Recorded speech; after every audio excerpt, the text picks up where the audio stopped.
Astaghfirullah. Haula wala quwata illa billahi wa ba'du. Alhamdulillah, di malam hari ini kembali kita bisa duduk di rumah yang insyaallah diberkahi Allah subhanahu wa ta'ala ini. Tak lupa iringan salawat dan juga salam kita hadiahkan kepada Rasul kita Nabi besar Muhammad sallallahu alaihi wasallam. Karena di luar lagi viral dan heboh tentang nama Muhammad sallallahu alaihi wasallam yang disandingkan dengan minuman khamar. Kita juga mungkin angkat bicara soal ini, sehingga malam ini kita akan khususkan pembahasan seputar Nabi kita, Nabi besar Muhammad sallallahu alaihi wa ala alihi wasallam, keagungan, keistimewaan. Kemudian juga kita akan bicara tentang hukum mencela Rasul dan begitu seterusnya. Ma'asyiral muslimin yang dimuliakan Allah subhanahu wa ta'ala, di dalam Al-Quran surah Al-An'am ayat 10, Allah subhanahu wa ta'ala berfirman, وَلَقَدِ اسْتُهْزِئَ بِرُسُلٍ مِّن قَبْلِكَ فَحَاقَ بِالَّذِينَ سَخِرُوا مِنْهُمْ مَا كَانُوا بِهِ يَسْتَهْزِئُونَ. Dan sungguh para utusan-utusan Allah subhanahu wa ta'ala, mereka tidak lepas dari olok-olokan kaumnya. Kemudian juga di dalam surah Az-Zariyat 52 Allah mengatakan, kadzalika ma atal ladzina min qablihim min rasulin illa qalu sahirun aw majnun. Demikianlah tidaklah orang-orang sebelum Rasul mereka datang kecuali kaumnya mengatakan mereka adalah penyihir dan juga gila. Dari dua ayat ini sudah cukup bagi kita bahwa setiap para nabi dan rasul pasti mereka mengalami apa yang disebut dengan istihza, olok-olokan dari kaumnya. Kita lihat saja Nabi Nuh alaihi salatu wassalam, ketika 950 tahun dia berdakwah, kemudian tidak ada yang beriman kecuali sedikit. Kemudian Allah perintahkan Nuh untuk membuat perahu. Ketika Nuh membuat perahu, kaumnya mengolok-olok Nuh alaihi salam dengan mengatakan, ya Nuh, dulu engkau seorang nabi atau mengaku dirimu nabi, kenapa sekarang kau menjadi tukang kayu? Mungkin bahasanya seperti itu. Jadi hampir semua para nabi tidak lepas daripada ejekan kaumnya, termasuk juga Nabi kita Muhammad sallallahu alaihi wasallam tidak lepas daripada ejekan orang-orang kafir Quraisy di zamannya. Artinya bahwa penghinaan kepada Nabi sallallahu alaihi wasallam itu juga pernah dilalui dengan penghinaan kepada para nabi sebelumnya, dan itu akan senantiasa ada. Jadi kita tidak heran kalau ada orang yang kemudian menghina Rasul kita Muhammad sallallahu alaihi wasallam. Kita tidak bicara soal kasus yang sedang viral hari ini tentang nama Muhammad disandingkan dengan khamr. Bahkan sebelumnya kita juga pernah mendengar karikatur Nabi. Bahkan sebelumnya juga membuat gambar-gambar yang menghina Nabi sallallahu alaihi wasallam. Tidak lain dan bukan sesungguhnya mereka karena benci dengan syariat Islam itu sendiri.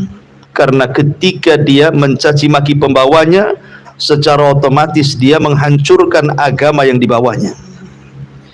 Intinya mereka hasad dengan Islam. Ma'asyiral muslimin yang dimuliakan Allah Subhanahu wa taala, saya akan sebutkan beberapa kisah dalam sejarah bagaimana Nabi sallallahu alaihi wasallam dihina dan dicaci maki oleh orang-orang munafik di zamannya, dan apa akibatnya. Ketika Allah Subhanahu wa taala berfirman di dalam surah At-Taubah, tepatnya 65 sampai 66, Allah mengatakan wala in sa'altahum la yaquluna innama kunna nakhudu wa nal'ab qul abillahi wa ayatihi wa rasulihi kuntum tastahzi'un la ta'tadhiru qad kafartum ba'da imanikum. Apabila engkau bertanya kepada mereka, maksudnya orang-orang munafik, sungguh mereka akan mengatakan kami hanya main-main saja. Maka Allah mengatakan kepada Rasul, katakan ya Muhammad, apakah dengan Allah, dengan ayat-ayatnya dan dengan Rasulnya kalian mengejek, memperolok-olok? Jangan berikan udzur kepada mereka, karena sungguh kalian telah kufur setelah keimanan kalian. Ayat ini bicara tentang sekelompok orang-orang munafik di zaman Rasul. Jadi sepulangnya dari perang Tabuk, para sahabat Nabi SAW bertolak dari Tabuk menuju Madinah. Tentu perjalanan Tabuk ke Madinah itu bukan perjalanan yang dekat, jauh, melelahkan. Apalagi kondisi mereka setelah lelah berperang. Nah, ketika itu mereka beristirahat di tengah jalan. Dari sini nampak sabda Nabi SAW, al-arwahu junudun mujannadah. Ruh itu disatukan dengan seragamnya. Kalau dia orang munafik, pasti kumpulnya bersama orang munafik. Kalau dia sahabat, pasti kumpulnya dengan sahabat-sahabat. Kan begitu ruh itu ya. Ruh itu condong kepada apa? Karena kita ma'ruf kalau penjahat ya akan berkumpul dengan para penjahat. Orang-orang baik dia tidak akan mencari kecuali teman yang baik. Begitulah ruh, tabiat ruh seperti itu.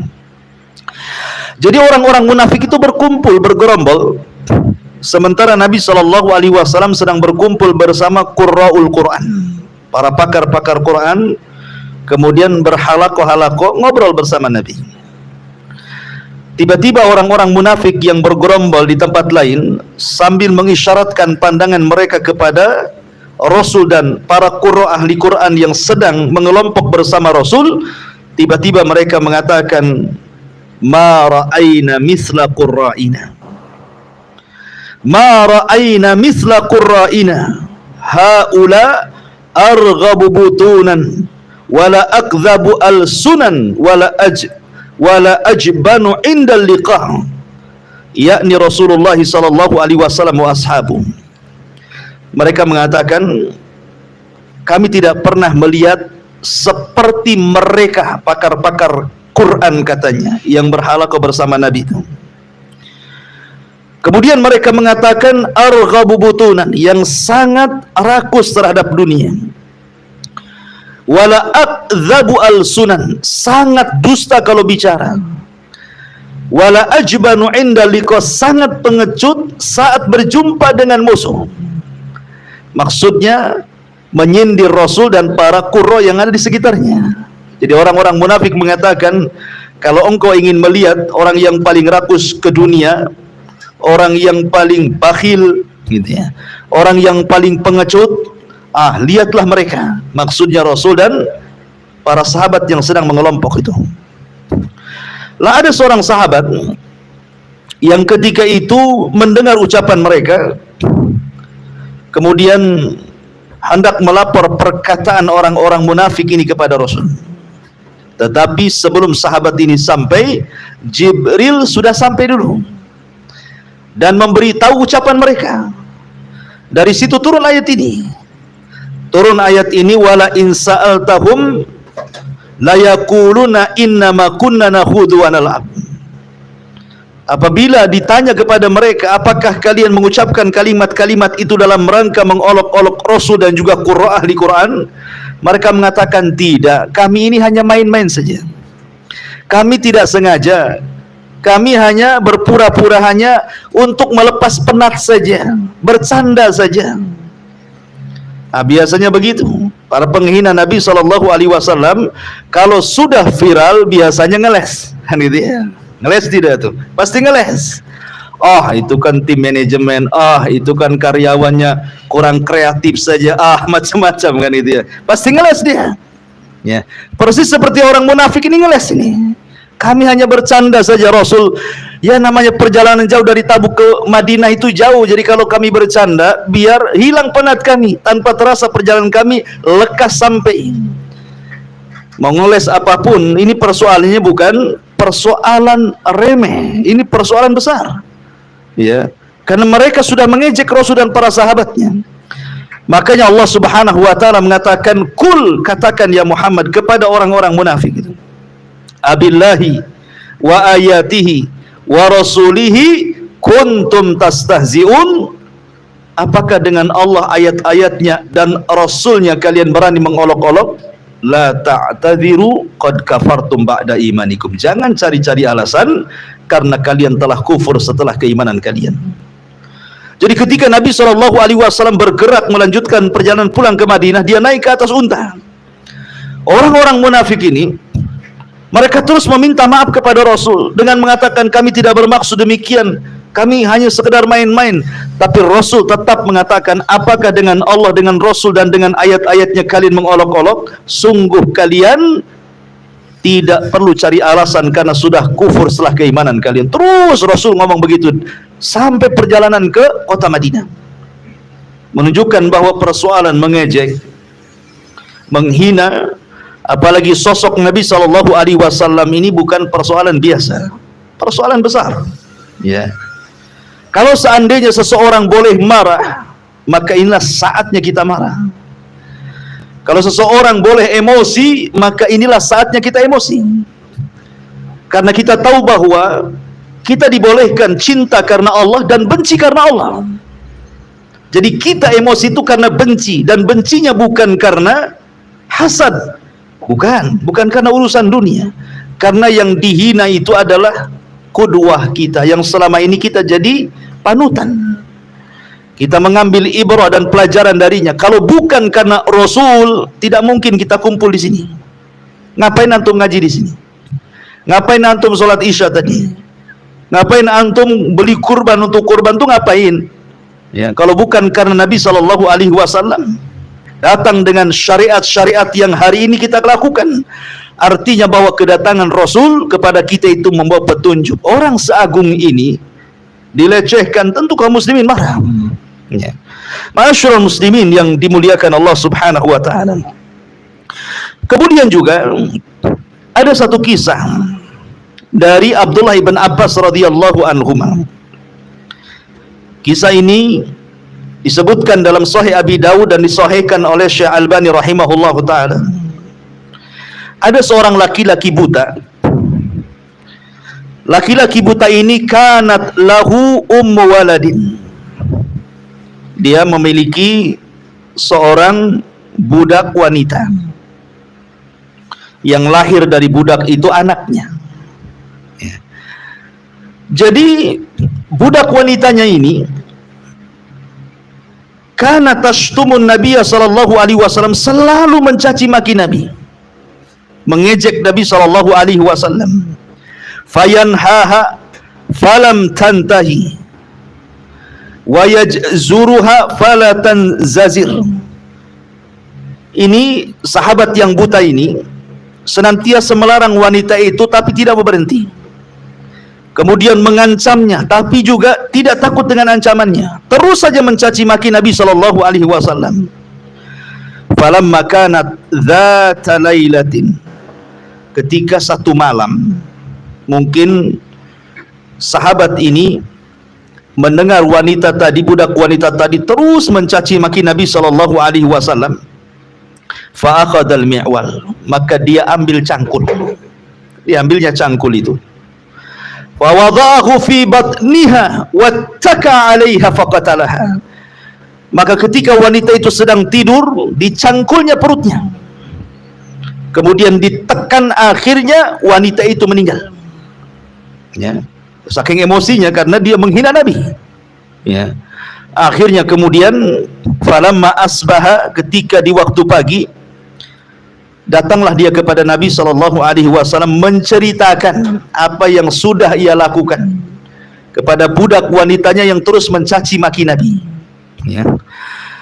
Akhirnya kemudian dia mengatakan, ya Rasulullah, aku sudah berusaha melarang dia, tapi dia tidak mau dilarang. Aku mengancamnya, tapi dia tidak takut dengan ancaman. Maka terpaksa aku membunuhnya. Akhirnya kemudian Nabi SAW mengatakan, ala ushhidu anna damaha hadarun. Maka Rasul mengatakan di hadapan para sahabatnya, ingatlah, saksikan apa yang dilakukan sahabat yang buta ini. Sesungguhnya darah wanita itu sia-sia. Artinya apa? Tidak ada qisas. Ya, padahal dalam Islam itu kalau membunuh, dibunuh. Tapi karena darahnya sia-sia, tidak ada qisas di sini. Kenapa? Karena dia sudah menghina Nabi dan sudah pantas itu hukumannya, begitu. Memang tidak semua kisah-kisah orang-orang yang menghina Nabi Shallallahu Alaihi Wasallam itu berakhir dengan kematian atau dibunuh, tidak. Ada orang yang menghina Rasul tidak membunuhnya atau tidak memerintahkan untuk membunuh.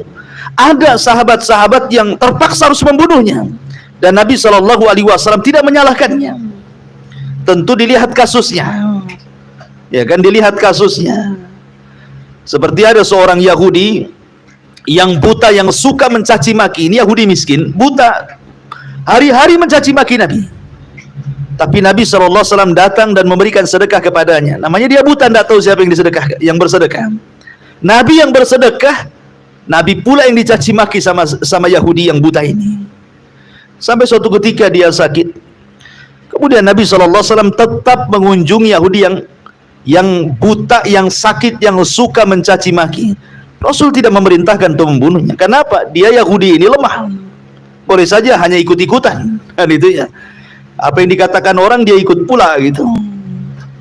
Berbeda dengan Yahudi yang lain, seperti kisahnya Ka'ab ibn Ashraf yang diceritakan oleh Abdullah ibn Abbas atau Jabir bin Abdullah radhiyallahu an.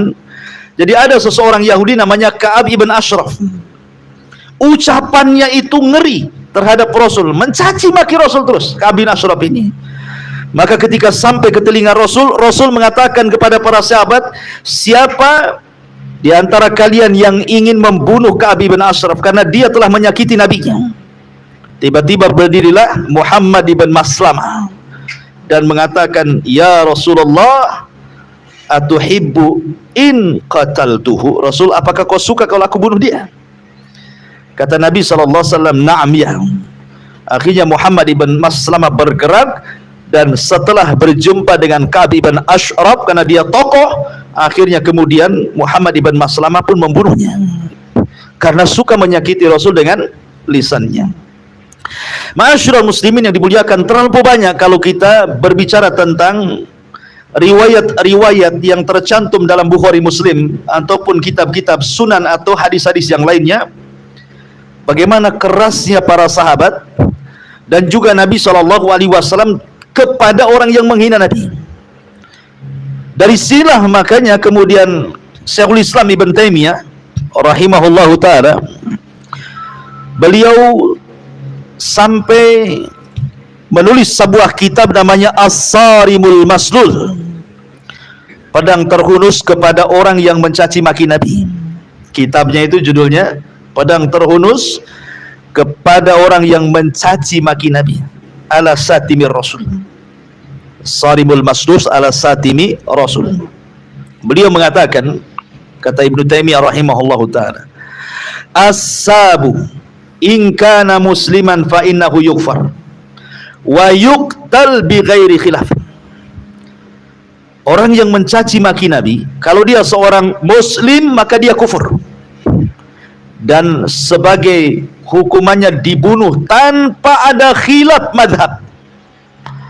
Semua madhab, mau syafi'inya, mau malikinya, mau hambalinya, mau hanafinya, sepakat yuktal, dibunuh. Ya. Dan kata beliau, wa qad taqaddama qaulu man hakal ijma' ala dhalik. Bahkan ada konsensus kesepakatan para ulama tentang orang yang mencaci maki Rasul bisa kufur dan diberikan hukuman dibunuh. Saya bacakan beberapa perkataan para ulama, contohnya. Al-Imam Ahmad ibn Hanbal rahimahullahu ta'ala mengatakan, man syataman nabiyya sallallahu alaihi wasallam khutil. Barang siapa yang mencaci maki Rasul, maka dia pantas dibunuh. Ida syatama faqadir tadda. Kalau dia mencaci maksudnya Rasul, maka sungguh dia telah murtad. Kemudian juga Qadi Abi Ya'la rahimahullahu ta'ala mengatakan, man sabballaha au sabba rasulahu fa innahu yukfar. Siapa yang mencaci maki Allah dan Rasulnya, maka dikafirkan. Kemudian juga Ibnu Rahawih mengatakan, qad ajma'al muslimun ala anna man sabballaha wa sabba rasulahu. Kemudian di ujung ayat, di ujung perkataannya, annahu kafirun bidzalik. Barang siapa yang mencaci maki Allah dan Rasulnya, maka dia dianggap kafir dengan caciannya. Dan banyak lagi ucapan para ulama. Kenapa demikian? Karena terlampau banyak ayat-ayat dan hadis Rasul yang mencela kepada orang yang mencaci maki Rasul. Contoh, Allah mengatakan dalam Al-Quran, innal ladzina yu'dzuna Allah wa rasulahu la'anahumullahu fid dunya wal akhirah wa adda lahum adzaban muhina. Sesungguhnya orang-orang yang menyakiti Allah dan Rasulnya, Allah akan laknat mereka di dunia dan di akhirat, dan Allah siapkan untuk mereka azab yang menghinakan. Lihat, orang yang mencaci maki Rasul dilaknat di dunia, malaikat melaknatnya, orang-orang yang beriman pun melaknatnya, ya. Belum lagi di akhirat kalau dia tidak bertobat. Kemudian juga Allah mengatakan, innahum kanu idza qila lahum la ilaha illallah yastakbirun wa yaquluna a inna latariku alihatina li syairi majnun. Sesungguhnya mereka orang-orang musyrik apabila dikatakan kepada mereka la ilaha illallah, mereka sombong dan mereka mengatakan, apakah kami harus meninggalkan Tuhan-Tuhan kami karena seorang penyair yang gila, ya. Jadi tradisi-tradisi mencaci maki itu tradisi orang musyrik, tradisi orang munafik, tradisi orang kafir, ya. Jadi heran kalau seandainya kok berani-beraninya seorang muslim dia menghinakan nama nabinya. Karena begini, ikhwan, kalau ada orang yang bergila, orang yang memasang nama Muhammad di minuman keras itu, tidak bermaksud Muhammad yang dimaksudlah Muhammad Nabi. Bisa saja nama Muhammad orang yang namanya Muhammad, kan itu. Kan ada orang yang beralasan seperti itu tuh, ya kan? Oh, boleh jadi mungkin yang membuat itu nama Muhammad itu bukan nama Nabi, boleh jadi ada orang namanya Muhammad.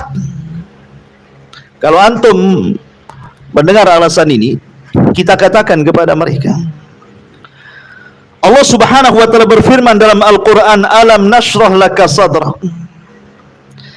alam nashrah laka sadrak wa wada'na anka wizrak wa rafa'na anka dzikrak. Di sini ada kalimat wa rafa'na anka dzikrak, dan kami angkat dzikrak, penyebutanmu. Maksudnya penyebutan nama Muhammad, ya. Karena setiap nama Rasul disebut, setiap nama Allah disebut, maka kebanyakan nama Muhammad disebut dan disebut satu nafas dalam syariat azan. Asyhadu an la ilaha illallah, pasti setelahnya wa asyhadu anna Muhammadan Rasulullah. Ketika nama Allah disebut, nama Muhammad disandingkan dalam penyebutannya. Dalam tasyahud, dalam setiap solat kita ketika tasyahud, kita pun bersyahadat di situ kan, asyhadu an la ilaha illallah wa asyhadu anna Muhammadar Rasulullah. Dalam solat pun apabila kita sebut nama Allah, kita sandingkan juga nama Rasulullah sallallahu alaihi wasallam di situ. Dalam setiap qomat, dalam setiap salawat, nama itu adalah nama terbaik di dunia. Karena Muhammad itu artinya kathratul hamdi, ya. Orang yang banyak dipuji, itu artinya Muhammad itu. Ya, karena Rasul sallallahu alaihi wasallam adalah manusia yang akan dipuji sampai kiamat. Makanya nama itu menjadi nama simbol bagi kaum muslimin. Apabila disebut Muhammad, maka langsung otak kita itu nama nabi kita. Karena biasanya orang-orang yang memberi nama anaknya Muhammad itu karena cinta dengan nabinya. Bahkan ketika orang mu'alaf masuk Islam saja, terkadang kemudian diembel-embeli dengan nama Muhammad supaya nampak identitas keislamannya, ya kan? Pamannya ketika dia belum masuk Islam namanya Michael, tiba-tiba masuk Islam Muhammad Michael, supaya nampak identitasnya kan? Ya, supaya nampak identitasnya. Jadi tujuan memberi nama Muhammad itu karena cinta dengan nabinya. Karena itu nama nabi kita. Maka tidak ada alasan dengan mengatakan itu nama, bukan nama Rasul. Itu nama Rasul. Nama Rasul kita siapa? Muhammad.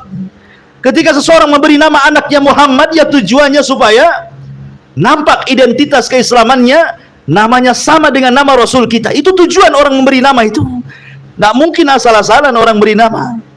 Makanya banyak orang beri nama itu disesuaikan dengan bulan. Lahir di bulan Ramadan, kita kasih namanya Muhammad Ramadan.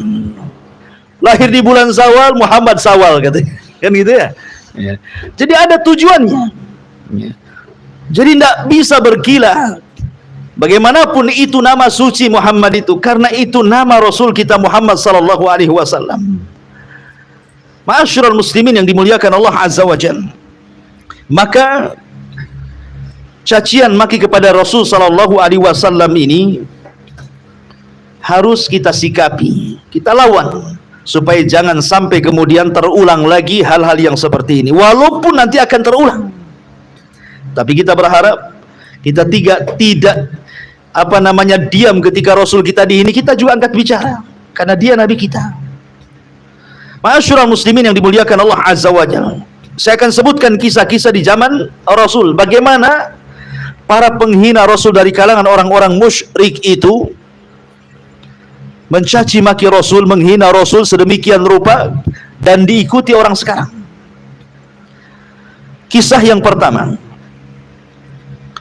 ada seorang laki-laki namanya Uqbah bin Abi Mu'aid. Uqbah bin Abi Mu'aid ini asqal kaum, orang yang paling buruk di kaumnya, musuh Rasul. Padahal dia sempat mengucap 2 kalimat syahadat. Uqbah bin Abi Mu'aid ini pernah mengucap 2 kalimat syahadat, tapi ucapannya bukan untuk masuk Islam. Karena awalnya dia seorang penyair, suka dengan Rasul. Jadi suatu ketika Rasul diundang ke rumahnya untuk makan, Rasul tidak mau makan. Kemudian Uqbah mengatakan, makanlah wahai Muhammad. Kata Rasul tidak mau.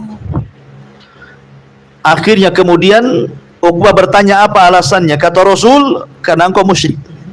Kalau engkau mengucap 2 kalimat syahadat, aku akan makan makananmu. Akhirnya Uqbah pun mengucapkan 2 kalimat syahadat. Bukan ingin masuk Islam, ingat ya, hanya ingin supaya Rasul makan. Itu saja. Karena itu cara menghormati tamu, makan di rumah. Ketika Uqbah ini mengucap 2 kalimat syahadat, Uqbah ini itu kan satu geng dengan Umayyah ibn Khalaf, Abu Jahal, itu kan tokoh-tokoh tuh. Ya, tokoh-tokoh Quraisy. Ketika Umayyah bin Khalaf mengetahui bahwa Uqbah ibn Abi Mu'aid ini mengucapkan 2 kalimat syahadat, datang dia. Kemudian dia mengatakan, "Ya Uqbah, sungguh engkau sudah meninggalkan agama nenek moyangmu dan beralih kepada agama Muhammad." Kata Uqbah, "Tidak. Aku mengucapkan kalimat itu bukan hendak masuk ke agama Muhammad, tidak, supaya dia mau makan zina." Ya. Tetapi Umayyah minta bukti. Kalau memang ucapanmu benar, engkau hanya mengucapkan kalimat itu hanya untuk menghormati biar Muhammad makan. Sekarang mana buktinya? Akhirnya kemudian Uqbah ingin membuktikan. Suatu hari Abu Jahal ini sesumbar di hadapan para pemuda Quraisy dan mengatakan, kata Abu Jahal, Fir'aunnya umat ini, siapa yang mampu meletakkan salah jazur itu kotoran unta yang masih berdarah, di punggung Rasul, falahu kadza wa kadza, dia akan mendapatkan hadiah ini dan itu. Tiba-tiba Uqbah ada kesempatan menghina Rasul, ingin membuktikan di hadapan Umayyah ibn Khalaf bahwa dia masih satu geng dengan mereka, tidak mau dijauhi. Akhirnya dia cari oleh Uqbah bin Abi Mu'aid ini kotoran unta tadi, salah jazur itu. Masya Allah, Allah takdirkan dapat pula tuh kotoran unta itu. Ditunggunya Nabi SAW datang, karena kebiasaan Rasul sholat di pagi hari dan sore hari, karena belum ada sholat 5 waktu ketika itu, tapi sudah ada syariat sholat. Rasul sholat 2 rakaat di pagi hari dan di sore hari. Jadi mereka menunggu Rasul di sore hari, sampai ketika melihat Rasul datang ke Ka'bah kemudian sholat, ada kesempatan ketika Rasul sujud, datang Uqbah itu membawa kotoran unta. Diletakkanlah kotoran unta di pundak Rasul. Kemudian orang-orang yang melihat sampai mereka yadhakun wa yatamayalun, mereka tertawa dan sampai bergerak-gerak, mungkin kepalanya itu goyang ke kiri ke kanan, saking mungkin menikmati ya penghinaan Uqbah kepada Rasul, ditertawakan, menikmati itu. Ya, bayangkan. Makanya terkadang ada orang jelas-jelas menghina Rasul, bukannya marah, dibela. Kan itu ada tuh, ya kan? Malah dibela. Nauzubillah. Yang membelanya itu bukan orang non-muslim, dia orang Islam sendiri. Dia membela, malah aneh. Ya. Dengan mengatakan, oh mungkin tidak bermaksud, mungkin ini, mungkin itu, ngeles ke sana kemari. Persis seperti orang-orang musyrik ini. Bahagia dan tertawa akan ulah Uqbah bin Abi Mu'aid yang meletakkan salah jazur kotoran unta di pundak Rasul. Nabi SAW dengan sabarnya dia tetap sujud, sampai datanglah putri beliau Fatimah bintu Rasulullah SAW, kemudian mengusaplah kotoran itu, dibersihkan dari pundak Rasul. Ya. Setelah betul-betul bersih, maka Rasul bangkit dari sujudnya, menyelesaikan sholatnya.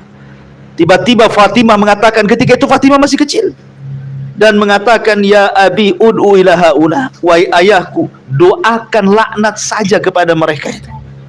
Doakan laknat kepada mereka. Maka Nabi SAW langsung terpengaruh dengan ucapan Uqbah bin dengan ucapan Fatimah, akhirnya melaknat satu persatu dengan mengatakan, Allahumma al'an bi Abi Jahlin, Allahumma al'an bi Uqbah bin Abi Mu'aid, Allahumma al'an bi Umayyah ibn Khalaf, Allahumma al'an bi fulan, bi fulan, bi fulan. Semua orang yang terlibat dalam pelecehan itu dilaknat satu persatu. Ingat, orang yang didolimi, walaupun dia bukan seorang nabi, pasti dikabulkan, karena doanya dia dengan Allah tidak ada penghalang. Walaupun yang didolimi orang kafir, apalagi nabi. Nabi lagi, didolimi lagi, berdoalah anak, maka antara dia dengan Allah tidak akan penghalang. Makanya Allah Subhanahu wa ta'ala kabulkan ketika perang Badar. Semua yang terlibat dalam penghinaan itu semua binasa di perang Badar. Semua mati di perang Badar dan dihinakan kematiannya. Dan orang yang menghina meletakkan salah jazur Uqbah bin Abi Mu'aid tertawan dalam perang Badar, kemudian dia digantung dalam tiang gantungan, dan dia awal man suliba fil Islam. Dialah orang yang pertama digantung sampai mati dalam Islam karena telah menghina Nabi SAW. Lihat bagaimana akibat orang yang menghina Rasul. Di dunia sudah diberikan akibat tuh. Ya. Yang kedua, kisah Abu Lahab. Abu Lahab ini orang yang paling getol menghina Rasul. Masya Allah. Ya. Padahal Abu Lahab itu adalah paman Nabi. Ketika kelahiran Rasul, dia yang paling bahagia. Sampai bahagianya Abu Lahab memerdekakan budaknya Thuwaibah.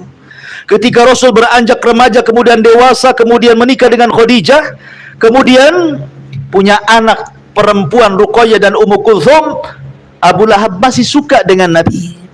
Maka dinikahkanlah dua putranya, Uqbah dan Utaibah, dengan dua putri Nabi SAW. Artinya Abu Lahab ini suka dengan Nabi. Coba, kalau tidak suka ngapain dia memerdekakan Thuwaibah? Kemudian setelah Rasul menikah dengan Khadijah, punya dua anak, punya dua putri, dinikahkan pula dengan dua putranya. Kalau bukan karena senangnya Abu Lahab kepada Rasul, apa namanya? Tapi gara-gara ketika Nabi SAW sudah berusia 40 tahun, Jibril datang mengangkat Rasul menjadi Nabi dan Rasul, mulai berdakwah tauhid. Dia pula orang yang pertama kali memusuhi Nabi. Abu Lahab. Belum ada orang memusuhi Nabi dari luar. Ya, Abu Lahab lah yang pertama kali memusuhi Nabi dari dalam.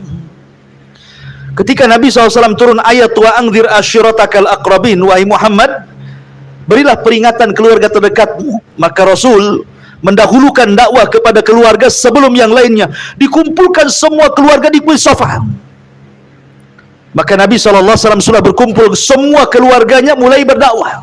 Kata Rasul, seandainya aku katakan di balik bukit Abi Kubais ini ada tentara berkuda yang hendak menyerang kalian, musabbihukum wa mumasikum, di pagi dan sore hari kalian, apakah kalian percaya denganku?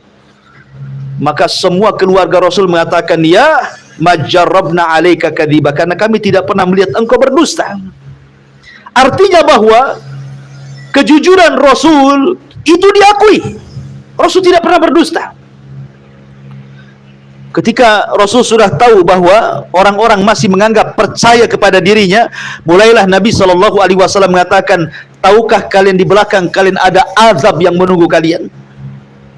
Wahai Fatimah, mintalah sesukamu kepada abimu ini, ku beri. Tetapi aku tidak bisa menyelamatkan engkau dari azab itu. Kemudian satu-satu Rasul mengatakan kepada keluarganya, mintalah sesuatu dari dunia kepadaku, tapi aku tidak bisa menyelamatkan kalian dari azab Allah, kecuali kata Rasul, qulu la ilaha illallah tuflihum, ucapkan kalimat la ilaha illallah, kalian akan selamat dari azab itu. Ketika sampai kalimat ini, oh datang Abu Lahab. Tiba-tiba Abu Lahab bangkit di depan Rasul, di hadapan keluarga yang lainnya, dan mencaci maki Rasul dan mengatakan, tabban laka sa'iral yaum alihada jama'tana ya Muhammad. Oh celaka seluruh hari ini untukmu wahai Muhammad, untuk inikah kau kumpulkan kami rupanya.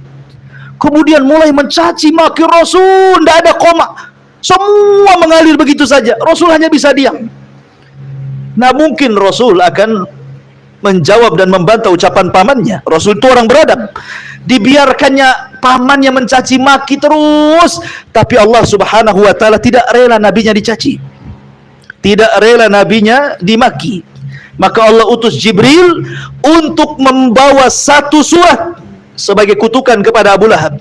Surat yang sangat pendek, surat yang tidak diletakkan di tengah Al-Baqarah, Al-Imran atau An-Nisa sehingga orang jarang membacanya, tapi surat yang diletakkan khusus dalam juz amma, di mana anak kecil, wanita, dewasa, orang tua semua hafal surat ini, sebagai kutukan permanen kepada Abu Jahal, Abu Lahab, sejak diturunkan ayat ini sampai kiamat akan dibaca oleh kaum muslimin. Apa suratnya?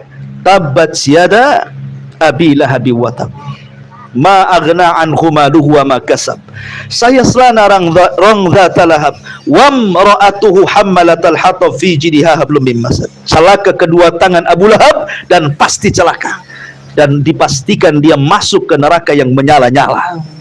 Ya, ayat ini dibaca terus sampai kiamat tuh, sebagai kutukan kepada Abu Lahab. Dan lihat akhir kehidupan Abu Lahab.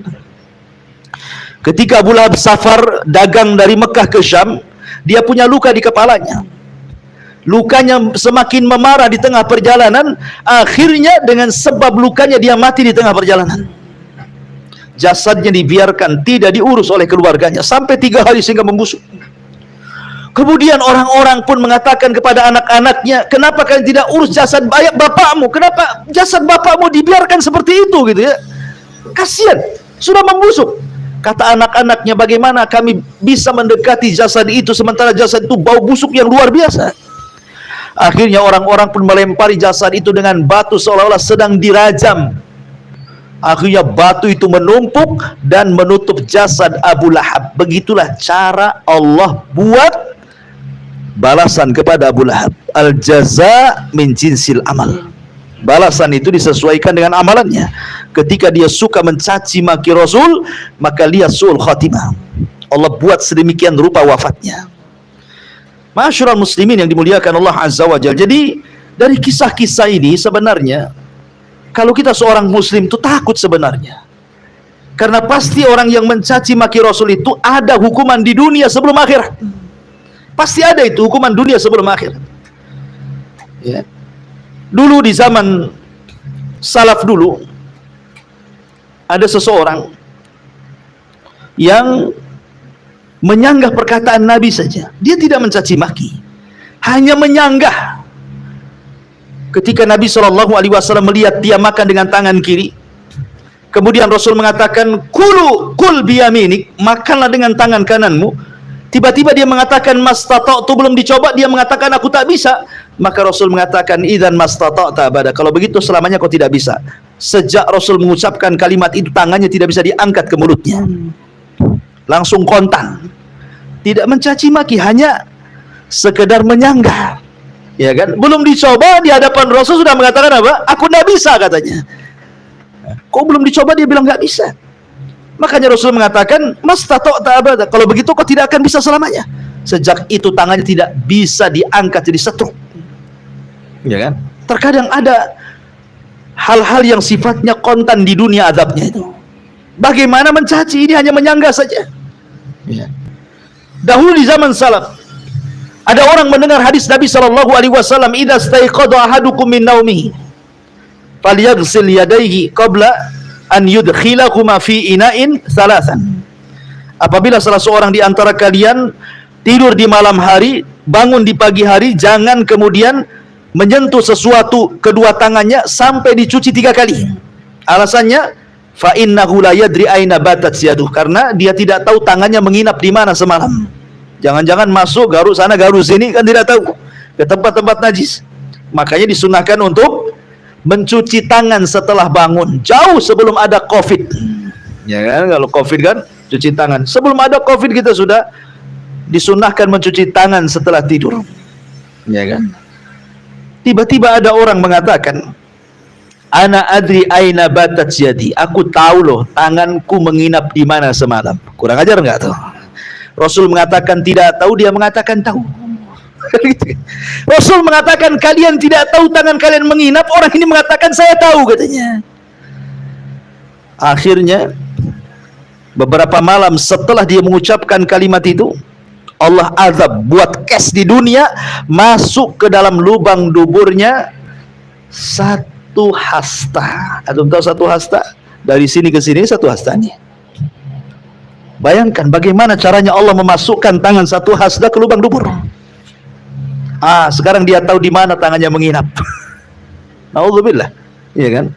Terkadang Allah kasih kes tuh. Ya, itu baru menyanggah sabda Nabi. Bagaimana kalau mencaci maki Nabi? Lebih tinggi lagi kan begitu. Makanya tingkatannya sampai kufur dan murtad itu. Bisa murtad kalau dia tidak bertobat. Ya. Ma'asyiral muslimin yang dimuliakan Allah Subhanahu wa taala. Kemudian juga ketika Nabi SAW dalam era perjanjian Hudaybiyah itu kan ada waktu 10 tahun gencatan senjata dengan orang-orang Quraisy. Walaupun bulir-bulir kesepakatan perjanjian Hudaybiyah itu semua merugikan kaum muslimin, tapi ada kesempatan Rasul untuk mengembangkan dakwah di Madinah.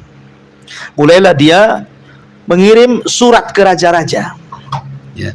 Lah salah satu surat yang diberikan Nabi SAW adalah ke Raja Kisra dan Kaisar. Raja Kisra dan Kaisar. Kalau Kisra itu raja Persia, kalau Kaisar itu raja Romawi. Ya. Ya, ke Najasyi juga, kemana-mana dia kirim surat. Raja Kaisar ini masih menghormati surat itu, dan diletakkan surat itu dengan penuh penghargaan, walaupun dia tidak masuk Islam, tapi menghargai utusan, menghargai suratnya. Raja Kisra pula tidak. Ketika dia membaca surat itu, disobeknya surat itu, kemudian mengucapkan kalimat-kalimat hinaan kepada Nabi SAW. Maka ketika mendengar, bahkan membunuh utusan, maka sampailah ke telinga Nabi SAW apa yang dilakukan Raja Kisra ini. Maka Nabi SAW berdoa akan kehancuran Kisra. Subhanallah, setelah Nabi mendoakan kehancuran Kisra, tidak ada Kisra sampai hari ini. Kisra tumbang, ya kan? Itu akibat menghina Nabi SAW. Masyarul muslimin yang dimuliakan Allah Subhanahu wa taala. Kemudian juga kisah Al-As ibn Wail As-Sahmi. Al-As ibn Wail As-Sahmi ini orang yang paling jahat di zaman itu lisannya. Ketika Nabi SAW dirundung kesedihan karena meninggalnya salah satu putra beliau, namanya Ibrahim putra Maria Kiptia. Saat meninggalnya Ibrahim putra Maria Kiptia ini terjadi gerhana total, gerhana matahari. Di zaman Rasul itu gerhana jarang, mungkin 10 tahun sekali baru ada gerhana gitu ya. Sehingga kalau terjadi sekali gerhana itu menakutkan seolah kiamat. Oh, zaman sekarang kan tiap tahun ada gerhana, ya biasa aja, seolah-olah bukan tanda-tanda kiamat. Selfie pula ada dengan gerhana, ya kan? Jadi ketika terjadi gerhana total itu kan sahabat takut, itu ada apa? Jangan-jangan gerhana total ini gara-gara kematian Ibrahim. Maka Rasul menjelaskan, gerhana itu adalah tanda kuasa Allah, bukan karena wafatnya seseorang, bukan karena lahirnya seseorang, tapi dia datang untuk menakut-nakuti hamba-hambanya. Allah datang menakut-nakuti hambanya dengan gerhana, maka bersegeralah solat, bersedekah, berzikir, istighfar, dan begitu seterusnya. Terdengarlah kematian Ibrahim ke telinga Al-As ibn Wail As-Sahmi ini. Bahagia dia. Dia berteriak di pasar-pasar dan mengatakan, butira Muhammad, butira Muhammad, Muhammad sudah hancur, Muhammad sudah binasa, Muhammad sudah terputus, Muhammad, macam-macam ucapan dia. Butira Muhammad, Muhammad sudah binasa, hancur, dan begitu seterusnya, karena nasabnya sudah habis. Tidak ada lagi nasab dari laki-laki, karena perempuan itu biasanya nasab ikut suaminya. Akhirnya mendengar perkataan itu sampai di telinga Rasul, sedihlah Rasul, karena bagaimanapun nasab itu kebanggaan bangsa Arab kala itu. Sedih Nabi, bukannya ikut bersedih akan kematian putranya, malah bahagia menyebarkan berita yang menyakitkan Rasul di hadapan orang-orang kafir Quraisy. Maka Allah Subhanahu wa taala hendak menghibur Nabi. Turunlah ayat, inna a'tainakal kautsar fasalli li rabbika wanhar inna syani'aka huwal abtar. Inna syani'aka huwal abtar, yang mencaci maki dirimu wahai Muhammad, dialah yang terputus, dialah yang binasa, dialah yang hancur. Tenang. Dan Allah buktikan itu.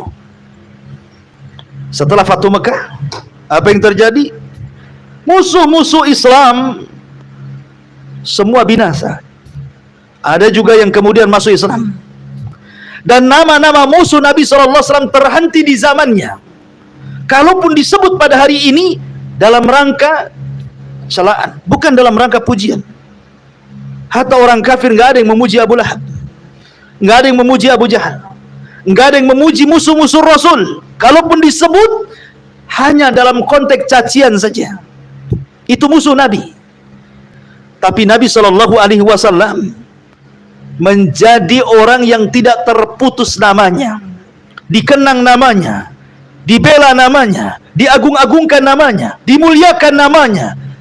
Bahkan nama terbanyak di dunia adalah nama Nabi SAW. Artinya nama itu nama mulia. Kalau bukan nama mulia, tidak mungkin orang-orang memberi nama Muhammad, dan itu nama terbanyak dari ujung timur ke barat, dari ujung selatan ke utara. Karena nama mulia, makanya diletakkan di anak-anak kaum muslimin. Bahkan orang kafir pun ada yang memberi nama anaknya Muhammad, ya kan? Bagaimana pula nama yang sangat mulia tiba-tiba disandingkan dengan khamr? Di mana akalnya? Khamr sudah haram, ya kan? Seandainya pun itu bukan nama yang dimaksud bukan nama Nabi SAW, mungkin nama seorang muslim. Apakah layak nama seorang muslim disandingkan dengan minum khamr? Enggak layak juga, ya kan? Karena minuman itu diharamkan sejak zaman Rasul sampai kiamat. Bahkan tidak ada dosa yang menjadi sumber seluruh keburukan melebihi khamr. Rasul yang mengatakan al-khamru umul khaba'ith. Khamr itu biang semua kejahatan, ya kan? Kalau orang membunuh, hanya membunuh saja. Kalau orang berzina, hanya berzina saja. Tapi kalau minum khamr, dengan tidak berakalnya dia bisa berzina, dia bisa membunuh, dia bisa mencaci maki, karena tidak sadar. Makanya semua kejahatan ada pada khamr. Pantas nggak biang semua kejahatan disandingkan dengan pusat semua kebaikan Rasul kita Muhammad SAW? Tidak pantas. Satu di barat, satu di timur, ya. Ma'asyiral muslimin yang dimuliakan Allah Subhanahu wa taala, untuk membuktikan bahwa nama Muhammad sallallahu alaihi wasallam adalah nama yang sangat mulia, dan itu nama Nabi kita. Saya akan sebutkan beberapa poin bagaimana keutamaan Rasul sallallahu alaihi wasallam dibandingkan semua manusia, bahkan semua para nabi dan rasul sebelumnya. Kita tidak hendak membanding-bandingkan, tapi kita hendak menjelaskan bahwa jangan remehkan nama Muhammad. Itu nama Nabi kita. Dia orang yang paling mulia, banyak keutamaan yang terpusat kepadanya. Di dalam surah Ali Imran, Allah Subhanahu wa taala berfirman, "Wa id akhadallahu mitsaqan nabiyyina lama ataitukum min kitabin wa hikmatin thumma ja'akum rasulun musaddiqun lima ma'akum la tu'minunna bihi wa la tansurunna qala aqrartum wa akhadtum ala dhalikum isri qalu aqrarna fashhadu wa ana ma'akum minasyahidin." Dan ingatlah ketika Allah mengambil perjanjian dari para nabi, manakala aku memberikan kitab dan hikmah kepadamu wahai Muhammad, lalu datang kepadamu seorang rasul yang membenarkan apa yang ada pada kamu, niscaya kamu akan sungguh-sungguh beriman kepadanya dan menolongnya. Allah berfirman, apakah kamu setuju dan menerima perjanjian denganku atas demikian itu? Mereka para nabi dan rasul menjawab, kami setuju.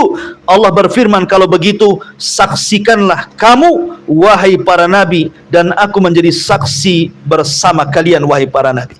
Artinya semua para nabi sejak zaman Adam sampai yang terakhir Isa, dari nabi-nabi Bani Israel, semua diwasiati oleh Allah Azza wa Jalla, kalau ada seorang nabi namanya Muhammad, dia akhir para nabi dan rasul, maka kalian wajib menolongnya, kalian wajib untuk ikut dengannya, kalian wajib untuk berdakwah bersamanya. Bayangkan, perjanjian melekat kepada semua para nabi. Kalau semua para nabi dibuat perjanjian oleh Allah untuk membela nabi, kalau dia muncul di zamannya, bagaimana kita? Ya, maka kita wajib membela. Kalau nabi kita dihina, masa kita diam saja? Di mana cemburu kita dengan nabi kita? Masa kalau istri antum dihina, antum bisa marah? Anak antum dihina bisa marah? Nabi dihina kok diam saja? Di mana akalnya itu? Didengkul tuh akalnya tuh. Ma'asyiral muslimin yang dimuliakan, kalau para nabi saja disuruh untuk membela itu kan, seandainya nabi hadir di tengah mereka. Makanya dalam sebuah hadis yang sangat cukup jelas, Rasul mengatakan, walladzi nafsi biyadi law anna Musa kana hayyan ma wasi'ahu illa an yattabi'ani. Seandainya Musa, kenapa Rasul mempermisalkan Musa? Karena Musa itu nabi yang paling masyhur dari nabi-nabi Bani Israel. Dari semua ribuan para nabi Bani Israel, yang paling mantap adalah Nabi Musa, yang paling masyhur adalah Nabi Musa, yang paling agung adalah Nabi Musa di seluruh nabi-nabi Bani Israel. Makanya Rasul mempermisalkan Nabi Musa. Apa kata Rasul? Seandainya Musa hidup di zamanku ini, tidak ada bagi Musa untuk menyebarkan ajarannya kecuali dia harus ikut aku. Coba, seandainya Musa saja hadir di zaman Rasul, tidak berhak dia mengajarkan Yahudi di zaman Rasul kecuali harus ikut menyebarkan Islam. Itu kan menunjukkan bahwa keutamaan besar bagi Nabi SAW. Kemudian yang kedua, Allah Subhanahu wa ta'ala di dalam Al-Quran apabila menyebut para nabi, maka selalunya didahulukan nabi kita, baru setelahnya nabi-nabi yang lainnya. Itu teks dalam Al-Quran seperti itu. Contoh umpamanya surah An-Nisa 163, Allah mengatakan, inna auhayna ilaika kama auhayna ila nuhin wan nabiyina min ba'di. Sesungguhnya kami wahyukan kepadamu, Rasul dulu kan, kepadamu wahai Muhammad, sebagaimana kami wahyukan kepada Nuh dan nabi-nabi setelahnya. Jadi kalau Quran menyebut deretan para nabi, pasti Rasul dulu disebut, baru para nabi setelahnya. Contoh dalam surah Al-Ahzab ayat 7, wa id akhadna minan nabiyina mitsaqahum wa minka wa min Nuhin wa Ibrahim wa Musa wa Isa ibn Maryam. Dan ingatlah ketika kami mengambil dari para nabi perjanjian mereka, dan dari kamu, kemudian dari Nuh, Ibrahim, Musa, Isa, kan? Rasul dulu disebut, baru nabi setelahnya. Kenapa selalunya didahulukan? Kalau bukan keistimewaan yang besar yang dimiliki Rasul, makanya kenapa Rasul didahulukan namanya sebelum nabi-nabi sebelumnya. Bahkan yang nomor 3, perhatikan panggilan-panggilan dalam Al-Quran. Kalau Allah memanggil para nabi sebelum Rasul, dipanggil namanya. Contoh Allah mengatakan, ya Adam uskun anta wa zaujukal jannah. Adam, masuklah ke dalam surga, ajak istrimu. Kemudian ya Nuh ihbit bisalamin minna. Wahai Nuh, bersandarlah dengan keselamatan dari kami, maksudnya sandarkan kapalmu. Kemudian Allah mengatakan, wa nadainahu ayya Ibrahim qad saddaqta ru'ya kadzalika nuzil muhsinin. Ketika Ibrahim sudah menyembelih Ismail tuh, sudah digorok-gorok tuh, ya, pisau sudah dijalankan, Allah buat tumpul pisaunya, tiba-tiba dari langit ada seruan, ayya Ibrahim, Ibrahim, qad saddaqta ru'ya, kau sudah membenarkan, kau sudah lulus ujian, ya. Kemudian Allah mengatakan juga, ya Isa ibn Maryam udhkur ni'mati allati 'alaika. Wahai Isa bin Maryam, ingatlah nikmatku kepadamu. Jadi semua para nabi disebut namanya. Ya Yahya hudil kitab, wahai Yahya ambillah kitab itu. Ya Zakaria, kan, ya Isa ini mutawaffika, dan begitu seterusnya. Hampir semua para nabi disebut namanya. Tapi tidak Anda dapati dalam Al-Quran Rasul disebut secara nama. Bahasa Quran itu pasti dengan sifat atau julukan Nabi. Ya ayyuhan Nabi, ya ayyuhar Rasul, ya ayyuhal Muzammil, ya ayyuhal Muddathir. Paling itu dulu, nggak ada ya Muhammad dalam Quran. Ya. Bagaimana bisa kemudian orang meletakkan nama Muhammad disandingkan dengan khamr? Quran saja tidak berani mengatakan ya Muhammad. Ya ayyuhan Nabi, Nabi. Ya ayyuhar Rasul, Rasul. Ya ayyuhal Mudathir, orang yang berselimut. Ya ayyuhal Muzammil, orang yang berselimut. Begitulah panggilan Quran. Karena nama Muhammad itu nama suci, sehingga tidak dipanggil namanya. Tidak ada satu sahabat yang berani mengatakan ya Muhammad ukhruj ilaina, wahai Muhammad, yuk kita keluar. Tidak ada. Ya Rasulullah, yuk kita keluar. Ya Rasul ingin bertanya saya, wah Rasulullah. Ya Abul Qasim. Tidak ada yang berani ya Muhammad. Ini berani-beraninya meletakkan Muhammad lagi. Quran saja tidak ada memanggil nama Muhammad dalam bentuk panggilan. Ya, ini menunjukkan apa? Kemuliaan yang Allah berikan kepada Rasul dibandingkan seluruh para nabi.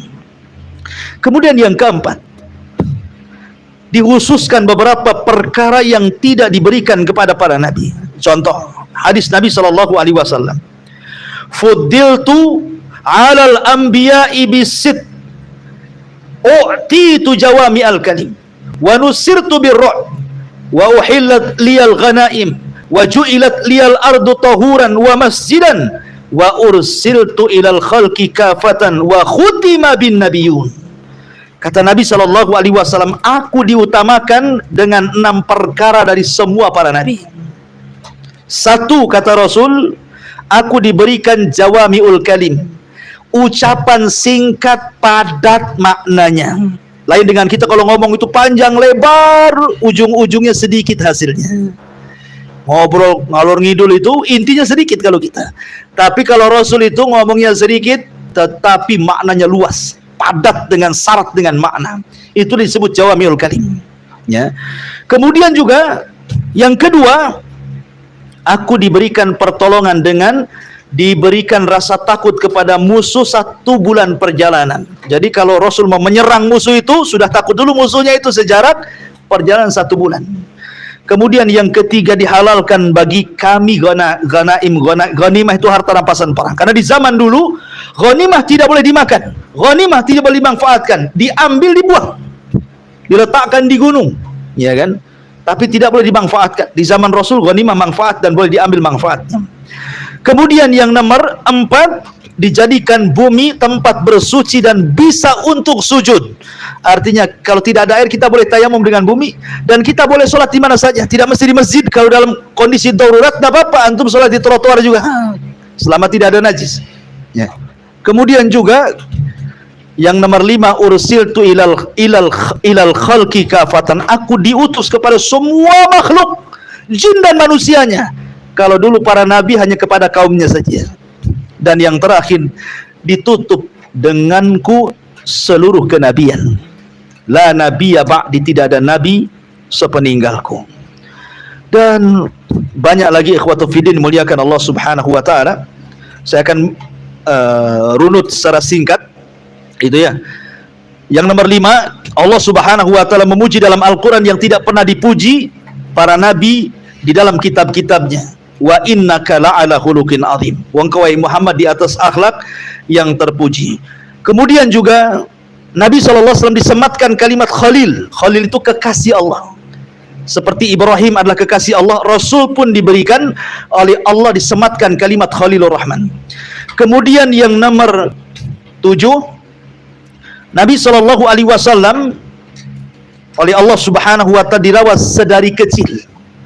Bagaimana ketika dia yatim dirawat oleh Khadijah, kemudian kepada seorang wanita Suwaibah, kemudian juga Halimah Sa'diyah, kemudian kepada kakeknya, kepada pamannya, sampai kepada Khadijah, sampai kepada orang-orang Ansor, hidupnya senantiasa dilindungi. Kemudian juga yang nomor 9, yang nomor 8, Allah angkat penyebutannya di dunia dan di akhirat, sebagaimana dalam surah Asy-Syarah ayat yang keempat. Kemudian yang ke-9, dia adalah pemimpin semua turunan Adam. Ana sayyidu waladi Adam wala fakhar. Aku adalah pemimpin bagi anak Adam dan saya tidak sombong. Kemudian yang nomor 10, bahwa dia adalah penutup para nabi dan seafdal-afdalnya para nabi. Kemudian yang nomor 11, dia orang yang pertama kali membuka pintu surga. Ketika manusia berjubel di pintu sorga, tidak ada yang bisa masuk sorga, Rasul yang pertama kali membuka pintu sorga. Yang nomor 12, Rasul SAW pembawa syafaatul uzma. Subhanallah, semua para nabi pada hari kiamat mengatakan, nafsi, nafsi, urus diri kalian sendiri. Hanya Rasul yang mengatakan, ummati, ummati, umatku, umatku. Karena dia di tangannya syafaatul uzma, syafaat besar, di mana semua para nabi tidak diberikan syafaatul uzma. Yang nomor 13, diberikan Al-Kautsar, kenikmatan yang begitu banyak yang tidak diberikan kepada Rasul SAW. Yang nomor 14, dia orang yang pertama kali melalui sirat, titian siratal mustaqim. Ya, baru kemudian umatnya disusul dengan umat-umat sebelumnya. Yang 15, dia diberikan ismah.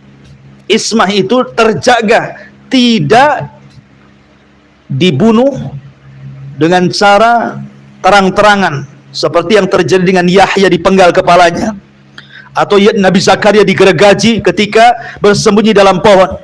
Ya, dia tidak dibunuh secara seperti itu oleh musuh-musuhnya, karena wallahu ya'simuka minan nas.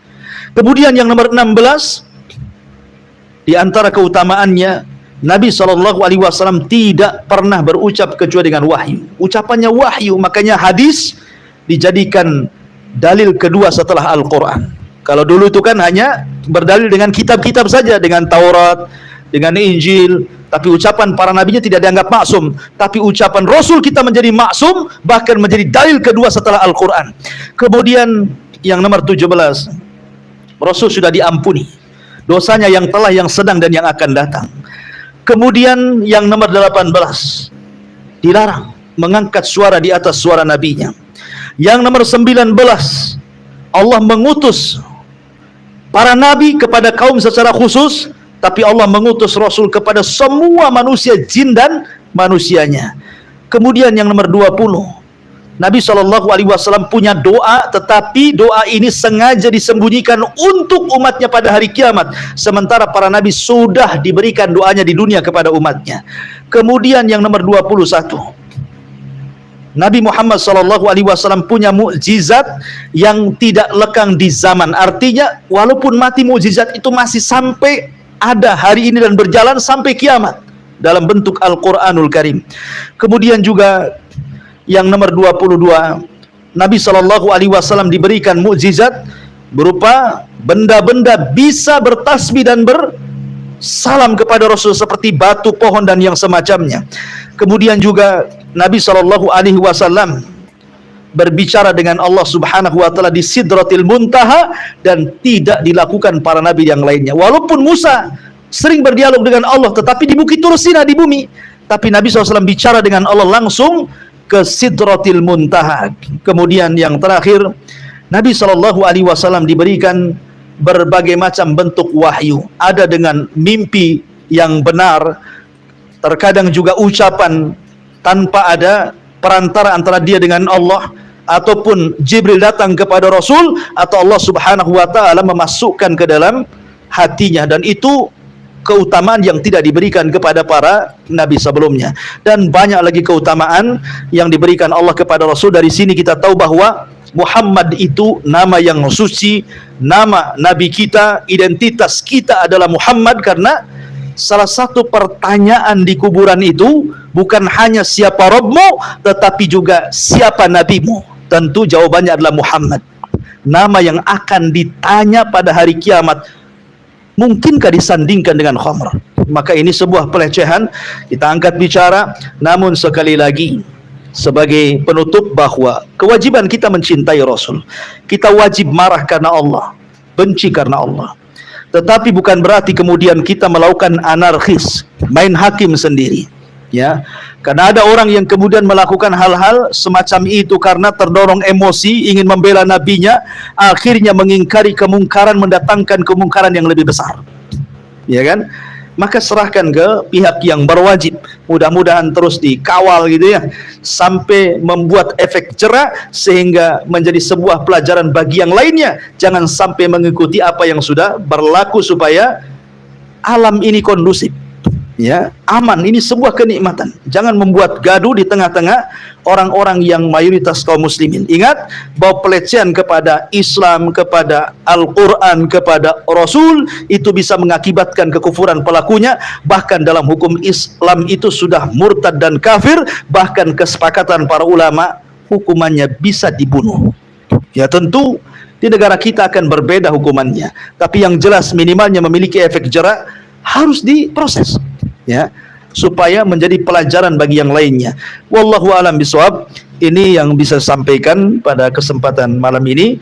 Baik, sebelum saya tutup, mungkin di antara antum ada yang bertanya, tafadhol, silakan.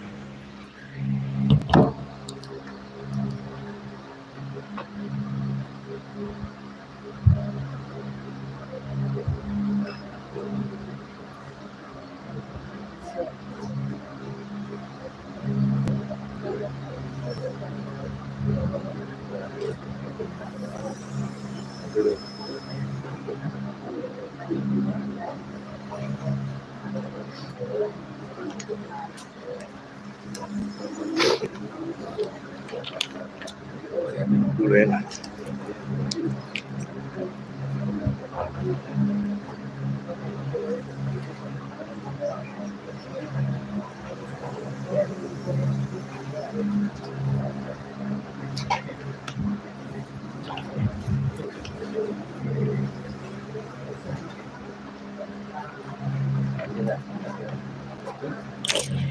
Baik, ini pertanyaan di luar tema semuanya. Bismillah Ustadz, ana mau tanya, bolehkah salat malam dikerjakan 2 rakaat dan witir 1 rakaat? Syukran. Iya. Kalau kita bicara tentang salat malam itu ada istilah. Kalau dikerjakan setelah Isya disebut qiyam al-lail. Kalau dikerjakan setelah tidur disebut tahajud. Kalau dikerjakan di bulan Ramadan disebut tarawih. Bisa dipahami ya istilah-istilah seperti ini ya. Karena waktu sholat malam itu terbentang dari ba'da Isya sampai subuh. Itu waktu sholat malam. Ya. Kalau memang kita tidak bisa bangun di sepertiga malam, nggak apa-apa kita sholat malam setelah Isya 11 rakaat. Habis itu tidur. Ya kan? Dan itu disebut qiyamul lail. Tapi kalau antum kemudian bisa tidur dulu kemudian baru bangun di sepertiga malam akhir, maka disebut tahajud namanya. Ya qiyamul lail juga, tapi istilahnya tahajud.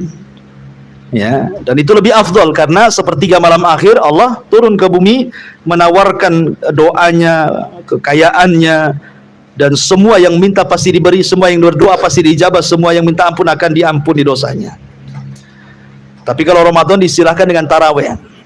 Ya. Tetapi boleh nggak seseorang itu sholat 2 rakaat malam? Nggak apa-apa. Ya, tidak mesti 11 rakaat. Karena asal sholat malam itu masna, 2 rakaat, 2 rakaat.